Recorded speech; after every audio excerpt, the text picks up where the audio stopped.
এই মস্তিষ্ক রয়েছে না, এই মস্তিষ্কের দাম গবেষকরা জানাচ্ছে, যদি বিজ্ঞানীরা জানাচ্ছে, যদি বানানো যেত তাহলে 5,000 কোটি টাকা লাগতো এই মস্তিষ্ক বানাতে, তো এত সুন্দর হতো না। এই মস্তিষ্ক চালাতে যে বিদ্যুৎ লাগে এটাকে 2000 কোটি কিলো ওয়াট বিদ্যুৎ লাগে। একটা মস্তিষ্ক পুরো বাংলাদেশ চলে যাবে, আর কিছু বিদ্যুৎ বাইরের দেশে বিক্রি করে এই দেশ টাকা রোজগার করতে পারে।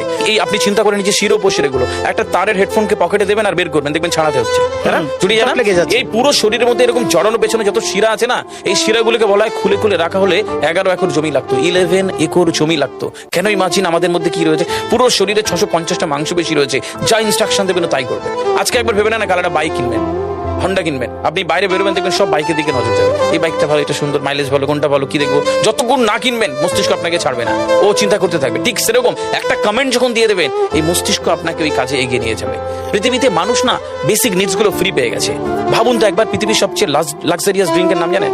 পৃথিবীর সবচেয়ে লাক্সারিয়াস ড্রিঙ্কের নাম হচ্ছে পানি। পানি, জল। যদি 5,000 টাকা লিটার কিনতে হতো তাহলে মানব জাতি কয়দিন বাঁচত? তো পৃথিবীর পানিকে ফ্রি করে দেওয়া হয়েছে।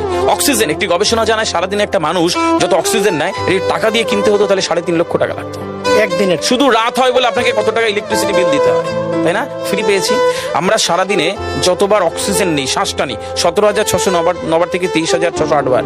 এই যার একবার দমের কষ্ট সে জানে একবার শ্বাস নিতে কত। তাহলে বেসিক নিডস গুলো তো ফ্রি, আর বাকি জিনিস আল্লাহ সুবহানাহু ওয়া তাআলা দিয়ে দিয়েছে।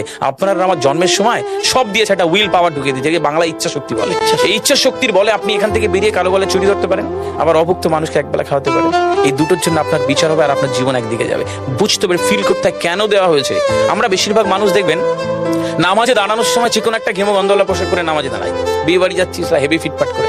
কখনো এটা ভেবে নামাজে দাঁড়ায়নি যে আল্লাহ সুবহানাহু ওয়া তাআলার সামনে দাঁড়াচ্ছি, যিনি আমাকে সৃষ্টি করেছেন, আমার রবের সামনে দাঁড়াচ্ছি। এই ফিলটা হয় না।